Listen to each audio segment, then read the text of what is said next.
어릴 적 저는 학교 다니면서 선생님의 아들이 참 부러웠습니다.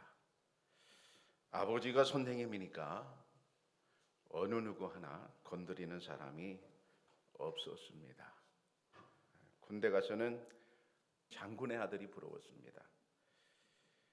드라마에서는 회장님의 자녀들이 참 부러운 존재입니다. 대저택의 대문을 열고 들어가면 잔디밭이 있고 넓은 정원에서 그 자녀들이 뛰어놀고, 거실로 들어가면 아주 편안한 소파가 있고 아주 화려한 샹들리에가 있습니다. 참으로 부러운 그런 모습입니다. 그런데 그들보다 더 부러운 존재가 따로 있습니다. 그런 모든 조건들은 정말 부러운 것이 아닙니다. 왜냐하면 얼마 안 있으면 다 지나갈 것이기 때문에 그렇습니다. 그것들은 영원할 수가 없습니다. 잠언 27장 24절 말씀해 보면 대저 재물은 영원히 있지 못하나니 면류관이 어찌 대대에 있으랴 했습니다. 새 번역에 보면 재물은 영원히 남아있지 않으며 왕관도 대대로 물려줄 수 없기 때문이다 하셨습니다. 세상에 영원한 왕조는 없습니다. 세상을 정복했던 징기스칸, 그리고 나폴레옹, 오스만 제국 다 지금 사라지고 말았습니다. 그게 어디 영원하든가요? 그것은 잠시뿐입니다. 그들이 정말로 부러운 존재는 사실 아닌 것입니다. 그렇다면 정말 부러운 존재는 누구일까요? 부잣집의 아들이 아닙니다. 하나님의 자녀들입니다. 하나님의 자녀들을 성경에서 우리가 찾아보면 성도라 하는데요, 오늘 말씀에 성도, 주의 성도됨이 우리에게 감사한 것을 가르쳐주고 있습니다. 성도라는 말은 원어로 보면 하시드라는 말인데요, 이 하시드라는 말은 헤세드라는 말에서 파생이 되었습니다. 여러분들은 대개 알고 계실 겁니다. 헤세드라는 말을, 이 자비라는 말이거든요. 그러니까 하시드라는 말은 하나님의 자비를 입은 자라는 뜻입니다. 그게 성도라는 뜻이죠. 우리는 하나님의 한없는 사랑을 받는 자랑스러운 언약 백성입니다. 우리 성도들은 하나님의 헤세드, 하나님의 자비를 구하며 그에 대한 응답으로 그 거룩한 성품과 능력을 삶의 현장에서 맛보는 사람들입니다. 어느 글에 이런 글이 있었어요. 한번 들어보세요. 중2 큰아들이 학교 끝나고 친구들과 야구장을 가기로 했단다. 그렇다. 중간고사 끝나고 고비가 풀린 것이다. 그래, 5월은 푸르니까 피천득 시인도 그랬지. 그림을 그리기에도 아까운 5월에 미적분을 풀고 있는 건 좀 아니지 않느냐고. 라일락 향기 짙어가는 5월이라고. 5월에 라일락 잎사귀가 심장 모양을 닮았는지도 모르고 수학 공부하는 건 좀 아니지 않느냐고. 그래, 엄마는 충분히 이해해. 5월이니까. 학교 끝나자마자 집에 잠깐 들러 옷을 갈아입고 용돈을 챙겨 나가면서 현관에서 내 얼굴을 빤히 보며 아들이 하는 말, 엄마가 내 엄마라서 너무 좋아 라고 말을 하고 가는 것이었다. 와, 감동이다. 요즘 애가 나한테 자꾸 이런 사랑 고백을 한다. 이런 글이 있었어요. 자, 이게 왜 감동일까요? 그 정도가 감동일까요? 감동일 수밖에 없는 것은 지금 이 아이가 사춘기라는 사실이죠. 그동안 얼마나 속을 많이 썩였겠어요. 얼마나 애간장을 태웠겠어요. 그런데 어느 날 갑자기 엄마가 내 엄마라서 좋다는 이런 고백을 할 때 엄마는 눈물이 왈칵 쏟아지는 거죠. 우리는 누굽니까?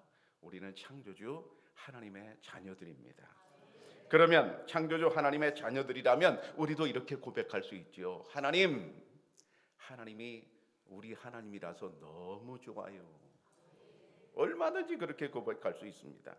하나님과 나와의 관계를 확인해 주는 단어가 오늘 바로 성도라는 단어인데 하시드라는 말입니다. 여러분들은 이름 여럿을 갖고 있습니다. 저도 그렇습니다.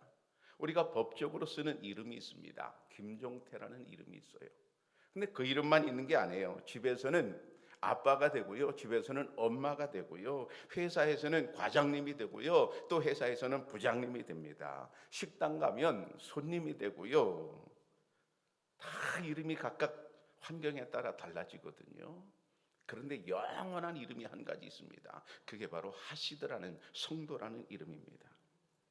저는 이 하시드라는 말을 가만히 이제 생각하면서 이 말은 영원히 없어질 말이 아니다, 영원한 우리의 이름이다 하는 생각을 갖게 되었어요. 우리의 이름은 이 땅에서 써먹으면 이제 끝이 날 것입니다. 그런데 우리의 영원한 이름, 성도라는 이름, 하시드라는 이름은 영원히 끝나지가 않아요. 우리가 이 다음에 죽어서 천국에 가는 그 순간에도 여러분 이 이름은 끝나지 않을 줄로 믿습니다. 하시드, 나도 하시드, 너도 하시드, 나도 성도, 너도 성도. 제가 재밌는 생각을 해봤어요. 우리가 다 하시드라면 우리는 다 하시구나. 하나님도 하시잖아요. 부잣집 아들이 고마운 게 아닙니다. 성경에 보면 어떤 부자가 죽어서 지옥에 간 이야기가 등장합니다. 그가 세상에 살아 있을 때는 호화롭게 날마다 잔치를 했어요. 옷도 굉장히 좋은 옷을 입고 즐겼습니다. 그러나 그도 세월이 흘러 결국 죽게 되었습니다. 그가 죽어서 지옥에 가는데 너무나 뜨거운 지옥에 던져졌습니다. 그는 거기서 너무나 뜨거워서 딱 한 가지 소원을 아뢰고 있습니다. 그게 무엇입니까? 손가락에 물 한 방울을 찍어서 내 혀를 좀 적셔달라고 요구하고 있습니다. 저는 그 요구를 보면서 그가 얼마나 괴로우면, 그가 얼마나 뜨거우면 그저 물 한 방울만 달라고, 한 바가지도 아니고 한 방울만 달라고 그렇게 애원을 할까? 너무 고통스러운 것이죠. 이 땅에서는 아무리 부자로 살았는지 모르지만, 이 땅에서는 그가 떵떵거리고 교만하게 살았는지 모르지만, 그러나 하나님께서 심판하실 때에 그는 뜨거운 곳에서, 지옥에서 몸부림치고 있었습니다. 그러면 성도는 누굽니까? 성도는 이런 고통을 당하지 않게 약속받은 사람들입니다. 그 말이 바로 성도라는 말입니다. 마지막 심판 때에는 양과 염소를 구별하신다고 하셨습니다. 마태복음 25장에 보면 인자가 자기 영광으로 모든 천사와 함께 올 때에 자기 영광의 보좌에 앉으리니 모든 민족을 그 앞에 모으고 각각 구분하기를 목자가 양과 염소를 구분하는 것 같이 하여 양은 그 오른편에 염소는 왼편에 두리라. 주님께서 심판하시는 날 비유죠. 양과 염소, 모든 사람을 양과 염소로 구별하는데 한쪽은 양이 서는 쪽이고 한쪽은 염소가 서는 쪽인데 완전히 이것을 구별하신다. 또 그 다음 구절에 보면 그때 임금이 오른편에 있는 자들에게 이르시되 내 아버지께 복 받은 자들이여 그랬습니다. 오른편에 있는 사람은 뭐예요? 양들입니다. 구원받은 사람들입니다. 천국 갈 사람들입니다. 그 사람들에게 무슨 말이 주어지는가 하면 내 아버지께 복 받을 자들이요. 여러분 글자를 정확히 보세요. 복 받은 자들이요 아닙니다. 복 받을 자들이요. 지금까지 복 받아 왔지만 앞으로 복 받을 게 있다는 거예요, 없다는 거예요? 있다는 얘기예요. 글자 한 글자가 참 중요하거든요. 오른편에 있는 구원받은 사람들에게 주님이 하시는 말씀이 뭐라고 말씀하세요? 아버지께, 하나님 아버지께 복 받을 자들이요. 여러분 우리는 복 받을 사람인 줄로 믿습니다. 성경에 그렇게 말씀하고 있어요. 그러니까 한마디로 이렇게 말할 수 있어요. 하시드들, 성도들은 복 받을 사람들입니다. 그러면 여러분 이것을 나에게 적용 어떻습니까? 나는 복 받을 사람인 줄로 믿습니다. 시편 16편에 보면 땅에 있는 성도들은 존귀한 자들이니 나의 모든 즐거움이 그들에게 있도다 하셨습니다. 제가 너무너무 좋아하는 구절이잖아요. 땅에 있는 성도들은 존귀한 자들인데 하나님의 즐거움이 나에게 있대요. 하나님이 나를 보고 즐거워하신대요. 여러분 이 생각만 하면 얼굴이 펴져야 돼요. 하나님이 나를 보고 즐거워하신다는데 내가 얼굴 찡그릴 이유가 뭐 있어요? 하나님 나를 보고 좋아하신다는데. 그렇게 우리는 주의 성도가 되었지만 주의 성도라고 할지라도 우리 인생에는 슬픔과 기쁨이 교차합니다. 때때로는 우리가 울 때가 있고 때때로는 우리는 웃을 때가 있습니다. 때로 우리 인생에는 고난이 찾아오고 때로 우리 인생에는 영광도 찾아옵니다. 이것이 인생의 일상입니다. 그러나 우리 인생에 슬픔이 찾아와도 기쁨이 찾아와도 괜찮은 이유가 있습니다. 왜 그렇습니까? 우리는 하나님 아버지께 복 받을 사람들이기 때문에 그렇습니다. 하나님은 그러면 누구십니까? 우리가 이 세상에 당하는 모든 사건보다도 더 크신 분입니다. 온 우주를 창조하시고 섭리하시는 그분이 결코 작은 분일 수 없습니다. 홍해 앞에서 쩔쩔매는 이들 앞에서 하나님은 홍해를 아주 쉽게 간단하게 홍해를 쫙 갈라놓으셨습니다. 여러분, 인간이 홍해를 가른다면 얼마나 힘들겠습니까? 나라가 다 나서도 쉽지 않은 그런 일 아닙니까? 근데 홍해 앞에서 쩔쩔매는 이스라엘 백성들 앞에 하나님께서는 봐라 그러시면서 홍해를 그냥 너무 쉽게 간단하게 쫙 갈라놓으셨습니다. 이분이 하나님이신 줄로 믿습니다. 또 딸이 죽었습니다. 회당장 야이로의 딸이 죽었습니다. 당시 회당장이라고 그러면 최고의 권력자입니다. 최고의 권력자로도 자기 딸이 죽었는데 자기가 어떻게 해볼 수가 없었습니다. 그런데 딸이 죽었지만은 예수님께서는 회당장 야이로의 딸을 아주 쉽게 간단하게 죽은 자에서 살려내셨습니다. 인간은 도무지 할 수 없는 일입니다. 그러나 하나님은 너무 쉽게 하십니다. 바로 이것이죠. 죽음이라고 하는 것은 인간이 보는 죽음과 하나님이 보는 죽음은 너무 차원이 다릅니다. 인간이 보는 죽음은 분명히 절망입니다. 그런데 하나님께는 죽음이 절망이 아니에요. 아주 쉽게 살려내실 수 있는 일입니다. 그러므로 여러분, 하나님은 우리 인간하고 차원이 다른 크고 위대하신 분인 줄로 믿습니다. 그렇기 때문에 하나님 안에 있는 우리는 내게 오는 슬픔이나 내게 오는 기쁨이나 어떤 사건이라도 문제가 될 것이 없습니다. 또 하나님은 누구십니까? 우리를 지극히 사랑하시는 분입니다. 사랑으로 우리를 돌보시고 사랑으로 우리를 책임지는 분입니다.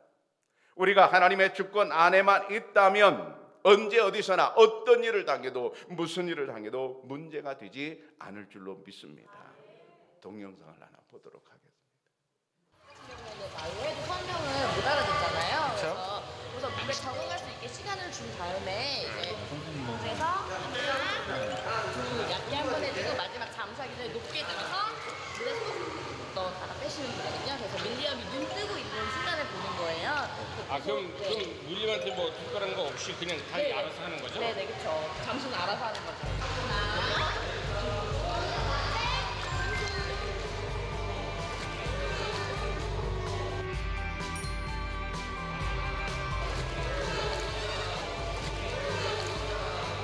아버님을 위해서 아이가 눈 뜨는 걸 확인해 주셔요.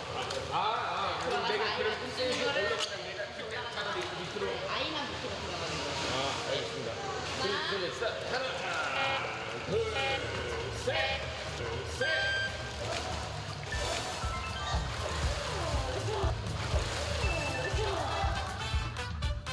제가 한번 안아주시고. 자, 괜찮아요. 너무 빨라서 그래요. 빨리 네, 하지 마시고 그냥 천천히 이제 숫자로 늘려가는 거예요. 마지막으로 한 번 더 참수하는 걸로. 준비됐어? 하나, 둘, 셋.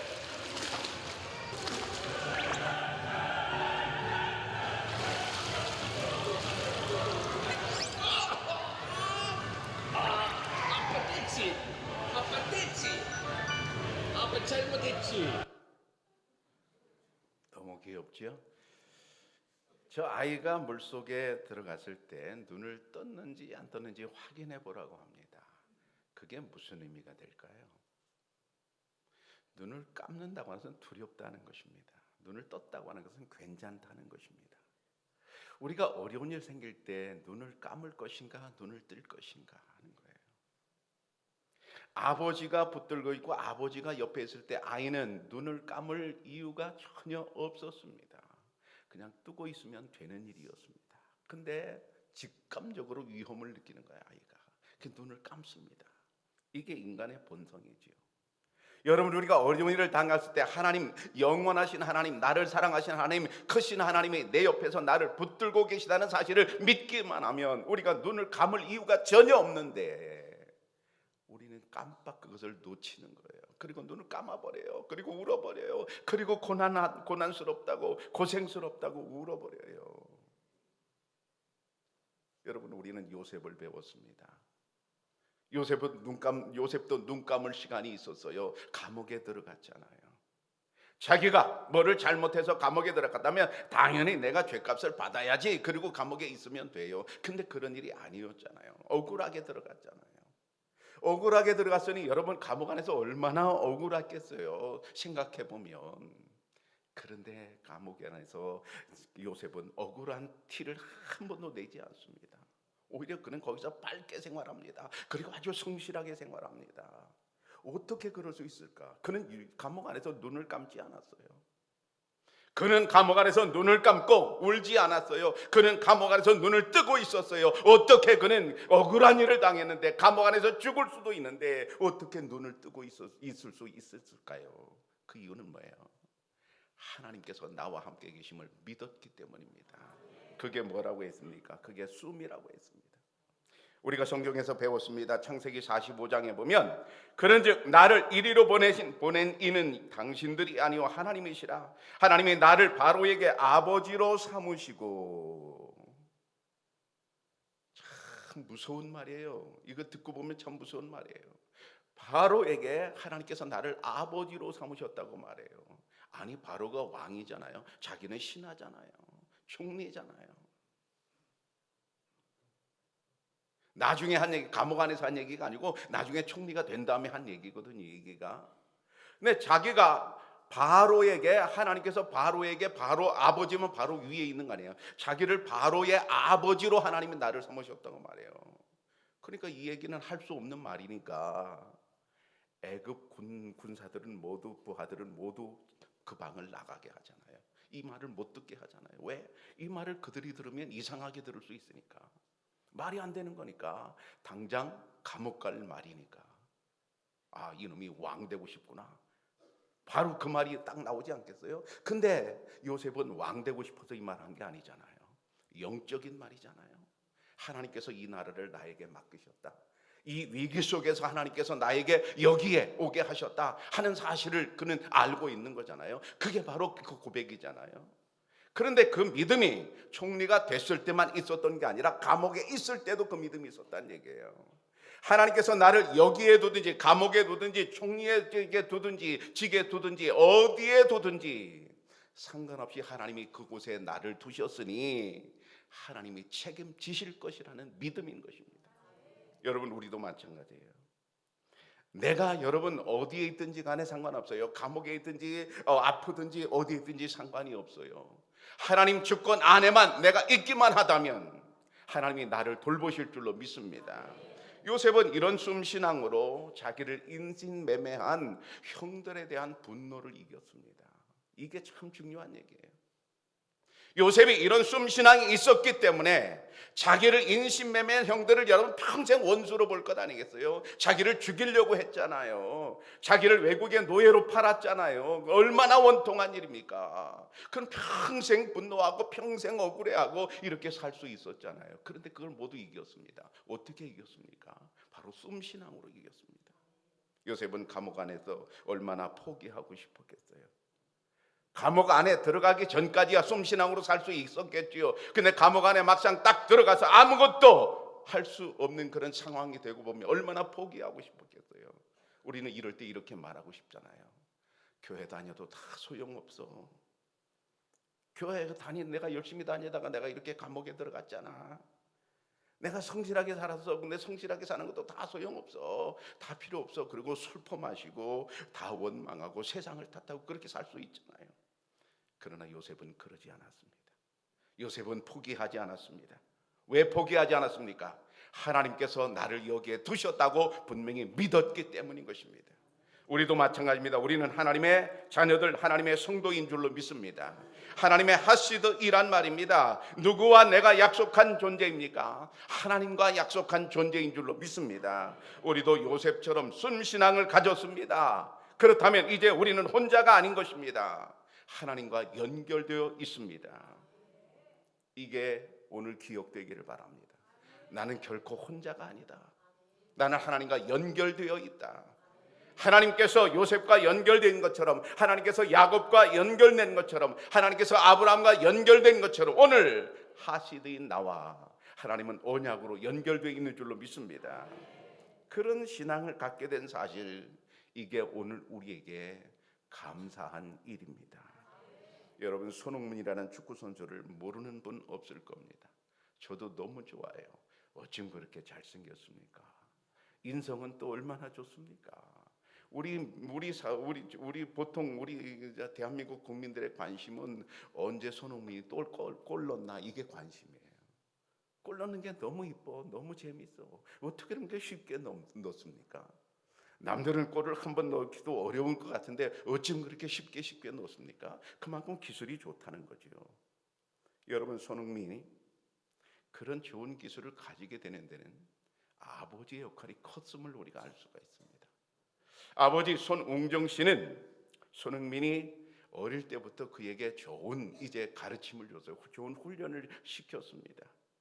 이제 손흥민이 세계적인 톱클래스의 선수가 되었어요. 지금 생각하니까 아버지가 얼마나 고마웠겠어요. 지금 그 기술을 갖게 된 것, 그렇게 훈련시켜 준 것, 그 사실이 얼마나 지금 고맙겠습니까? 근데 손흥정 씨가 지금 축구 아카데미라는 교실을 열어서 유소년들을 지도하고 있습니다. 그 안에 유소년들이 몇 사람 있는지 저는 모르겠어요. 근데 예를 들어서 50명이 있다고 해보십시다. 그 아카데미 안에 50명이 다니고 있다고 많이 해보십시다. 그 50명의 아이들 가운데 훈련을 잘 받아서 한 10년 뒤에 손흥민 정도의 실력을 갖춘 아이가 탄생한다면 여러분, 어떤 일이 벌어지겠어요? 기가 막힌 일이죠. 너무 좋은 일이죠. 그 아이와 그 가족에게는 얼마나 감사한지 모르지요. 여러분, 바로 이것입니다. 우리가 주님의 은혜로 말미암아 성경을 통해서, 요셉을 통해서 숨신앙을 배웠습니다. 이 숨신앙의 실력을 내가 가지게 된다면 손흥민이 부른 게 아닙니다. 훨씬 위대한 정신, 훨씬 위대한 믿음을 내가 갖게 될 줄로 믿습니다.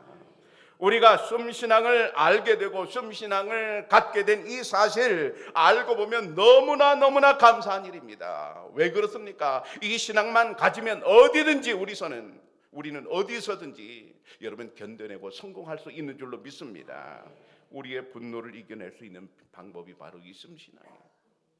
우리의 억울함을 이겨낼 수 있는 길, 바로 이 숨신앙이에요. 우리 속에 있는 화병을 이겨낼 수 있는 길, 바로 이 숨신앙이에요. 이 숨신앙을 갖게 되면 여러분, 해결되는 게 한두 가지가 아니에요. 그러면 그 사람이 잘 사는 거죠. 여러분, 그렇게 나에게 은혜를 베풀어 줄 그런 신앙을 허락하신 하나님을 생각하면 우리가 그냥 감사하게 될 줄로 믿습니다. 대한민국 사람이라면 이순신이라는 이름 3글자를 기억하고 늘 그분에게 감사하는 마음을 갖고 있어요. 나라가 너무 위태로울 때 모진 모함과 고난을 다 이겨내고 끝내 나라를 지켜준 사람이기 때문에 우리는 모두 그분에게 고마워하고 있어요. 이스라엘 백성들은 여호와라는 이름을 들을 때마다 애굽에서 노예로 압제당하던 자신들을 출애굽시켜 주신 그 은혜를 기억하고 감사하고 있어요. 이스라엘 백성들은 이 역사적인 사실, 출애굽한 사실이 그들의 정체성입니다. 지금도 그들은 가장 큰 명절이 유월절입니다. 외국에 있든 이스라엘 땅 안에 있든 어디에 있든 간에 이스라엘 사람들은 누구나 유월절은 반드시 지키고 있습니다. 왜 그렇습니까? 하나님께서 자기 조상들을 출애굽시켜준 이 사건이 자기들의 가장 중요한 정체성이기 때문에 그렇습니다. 이스라엘 백성들은 430년 동안이나 애굽에서 노예로 살았습니다. 참으로 고통스러운 삶을 살았습니다. 그 고통 속에서 이스라엘 백성들은 하나님께 부르짖었습니다. 하나님, 이 고통에서 우리를 해방시켜 달라고 부르짖었습니다. 하나님은 그 기도에 응답하셨습니다. 그리고 모세라는 사람을 불러 이 막중한 사명을 맡기셨습니다. 모세를 통해 하나님은 이스라엘 백성들을 애굽에서 이끌어서 해방시켜 주셨습니다. 이 구약의 사건은 우리와 관계없는 게 아닙니다. 우리도 똑같은 의미로 믿어지는데요. 하나님, 우리가 죄의 노예로 살았습니다. 지금까지 죄의 노예로 살던 우리를 하나님께서 예수 그리스도, 하나님의 아들 예수 그리스도를 이 땅에 보내시고 그분이 우리의 죄를 대신하셔서 십자가를 지게 하셨습니다. 그 은혜로 말미암아 우리의 모든 죄를 용서하시고 죄에서 우리를 해방시키셨습니다. 이 모든 계획을 이루시고 우리에게 이 일을 우리에게 적용시켜 준 분이 바로 여호와 하나님이십니다. 하나님의 이름은 여러 가지가 있지요. 특별히 엘로힘이라는 이름도 있지요. 여호와라는 이름도 있지요. 근데 여호와라는 하나님의 이름을 쓸 때마다 반드시 밑바닥에 깔리는 사상이 있어요. 그것은 언약이라는 사상입니다. 뭡니까? 하나님과 내가 연결되어 있다는 그런 사상입니다. 이스라엘이 애굽에서 나올 때 마지막 재앙이 무엇인지를 우리는 압니다. 이스라엘을 제외한 모든 애굽의 장자들이 다 한꺼번에 죽는 일이었습니다. 자유를 얻으려면 죽음이 필요했습니다. 자유를 얻으려면 피가 필요했습니다. 성경에 보면 히브리서 9장에 보면 피 흘림이 없은즉 사함이 없다고 분명히 말씀하고 있어요. 피 흘림이 없으면 사함이 없다. 그래서 예수 그리스도께서 십자가에서 피 흘리시고 죽으심으로 말미암아 그 일로 우리는 죄에서 자유를 얻게 되었습니다. 이 모든 일을 이루신 이가 바로 여호와 하나님이십니다. 이 모든 일은 사실 구약에 약속되어 있는 그대로 이루어졌습니다. 이사야 53장에 보면 그는 멸시를 받아 사람들에게 버림받았으며 간고를 많이 겪었으며 질고를 아는 자라. 마치 사람들이 그에게서 얼굴을 가리는 것 같이 멸시를 당하였고 우리도 그를 귀히 여기지 않아야 하였도다. 예수님이 십자가에 달리기 전에 멸시를 엄청 당하셨습니다. 침뱉음을 당하셨고 따귀를 맞으셨고 옷벗김을 당하셨습니다. 채찍에 맞으셨습니다. 온갖 멸시를 다 당하셨습니다. 이것은 구약에 예언된 대로 그대로 다 이루어진 일이었습니다.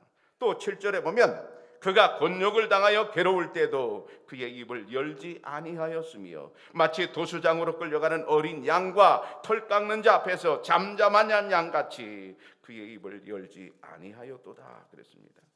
예수님께서는 곤욕을 당할 때 입을 열지 않았습니다. 변명할 수 있는데 변명하지 않았습니다. 죄가 없으시잖아요. 얼마든지 변명할 수 있잖아요. 그런데 변명하지 않으셨습니다. 그냥 도시장으로 끌려가는 그런 짐승처럼 그냥 죽음을 당하셨습니다. 그런데 그런 일은 왜 이루어졌습니까? 구약에 예언된 그대로 다 이루시려고 그렇게 되었습니다. 그러면 이 모든 일은 어떻게 이루어졌습니까? 여호와 하나님이 그렇게 하라고 하셨습니다. 여러분, 주님께서 예수님을 이 땅에 보내시고 예수님께서 그렇게 모욕을 당하시고 그렇게 말없이 죽음을 당한 이 모든 일을 내가 한 일이 아닙니다. 여호와 하나님이 하신 일입니다. 그러므로 이 은혜로 말미암아 내가 구원받았다면 그것은 내가 한 일이 아니었습니다. 오직 여호와께서 이루신 일이었습니다.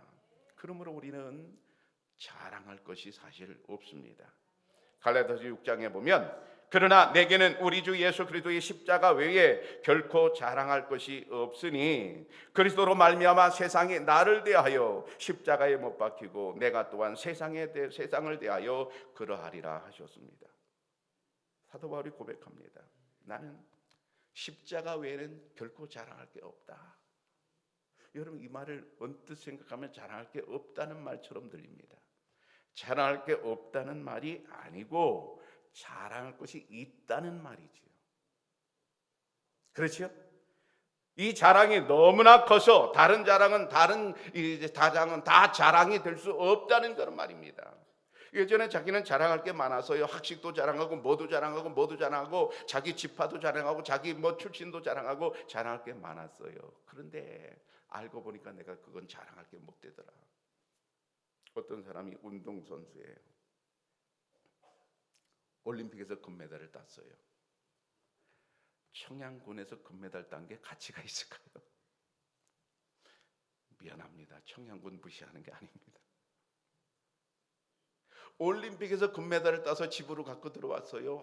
TV에 나가서도 깨물기도 하고 자랑하기도 하고 그 금메달, 올림픽 금메달을 따가지고 집에 왔어요. 도대회에서 1등한 게 자랑이 될까요? 대한민국에서 1등한 게 자랑이 될까요? 대한민국에서 1등한 것도 자랑이 안 되고요. 도에서 1등한 것도 자랑이 안 되고요. 청양군에서 1등한 것도 자랑 안 돼요. 근데 청양군에서 1등할 때 엄청 자랑스러웠지. 소시적에 그때 엄청 자랑스러웠지. 도대회에서 1등 나갈 때도 너무 자랑스러웠지. 전국에서 1등 할 때도 너무 자랑스러웠지. 그래서 동네 잔치까지 했지. 그런데 올림픽 1등을 딱 하고 나니까 그것들은 아무것도 아닌 거예요. 가치가 없다는 게 아니라 가치가 너무 작아지는 거죠. 여러분, 사도 바울은 나는 자랑할 게 있다는 거예요. 뭐냐? 나는 십자가를 자랑한다. 나는 십자가를 자랑한다. 여러분, 바울에게 십자가는 인생의 가장 큰 자랑이었어요. 그런데 우리가 알잖아요. 처음부터 바울에게 십자가가 큰 자랑은 아니었습니다. 처음에는 십자가가 그에게 수치였습니다. 부끄러움이었습니다. 그러나 그가 다메섹 도상에서 부활하신 예수님을 직접 이제 만나게 되잖아요. 그리고부터는 완전히 사람이 달라지잖아요. 그리고 십자가 은혜를 깨닫게 되잖아요. 십자가 은혜를 깨닫게 된 날부터 그의 마음속에는 죽을 때까지 자기에게 최고의 자랑은 뭐였습니까? 십자가였습니다. 여러분, 내가 십자가를 자랑스럽게 하고 십자가를 그렇게 남들에게 전파하고 그럴 수 있는 것은 십자가를 통해서, 예수님의 은혜를 통해서 내가 구원받았기 때문입니다. 구원받은 이 사실이 너무 감사하기 때문입니다. 그런데 그 구원은 구원만 있는 게 아니에요. 하나님의 영광을 우리가 함께 보는 겁니다. 아까 우리가 봤습니다. 우리는 복 받을 사람이라고 그랬습니다. 하나님의 영광을 볼 사람입니다. 영원한 구원과 더불어 우리는 하나님의 영광을 맛볼 사람들인 줄로 믿습니다. 이 모든 일을 이루시는 이가 누구시라고요? 여호와이십니다. 그래서 우리가 여호와라는 이름을 들을 때마다 그냥 감사할 수 있는 것은 여호와께서 나를 구원하시고 나에게 영광을 주시기 때문인 것입니다. 그러니까 여호와라는 이름은 단순한 이름이 아닙니다. 영원히 잊을 수 없는 이름입니다. 분명한 약속을 이루실 이름인 줄로 믿습니다. 우리 성도들에게, 우리 하시드들에게 여호와 이름은 어떻습니까? 우리를 죄악에서 구원하신 아주 자비로운 이름인 줄로 믿습니다. 오늘 우리는 그 이름을 기억하며 이렇게 추수감사절에 하나님께 감사하고 있습니다. 이제 우리는 선생님의 아들이 부럽지 않습니다. 이제 우리는 부잣집의 아들이 부럽지 않습니다. 왜 그렇습니까? 내가 하시드이기 때문에 그렇습니다. 마지막 심판 때에 모든 사람들이 부러워할 이름, 우리는 하시드인 것입니다. 여러분, 그 이름에 감사하십시오. 그 자랑스러운 이름을 여러분 즐겁게 나타내시기를 바랍니다. 사랑하는 청약교회 성도 여러분, 우리는 주의 성도입니다. 하나님의 자비와 은총을 받은 사람들입니다. 언약의 하나님 여호와를 찬양합니다. 그 언약으로 은밀한 곳에 우리를 숨기시고 우리를 지켜주실 것입니다. 신실하신 하나님께서 그 언약을 기억하시고 그의 약속대로 다 이루어 주실 줄로 믿습니다. 우리 인생에 어떤 고난과 어떤 역경이 있을지라도 우리 능히 승리하게 될 줄로 믿습니다. 기도하겠습니다.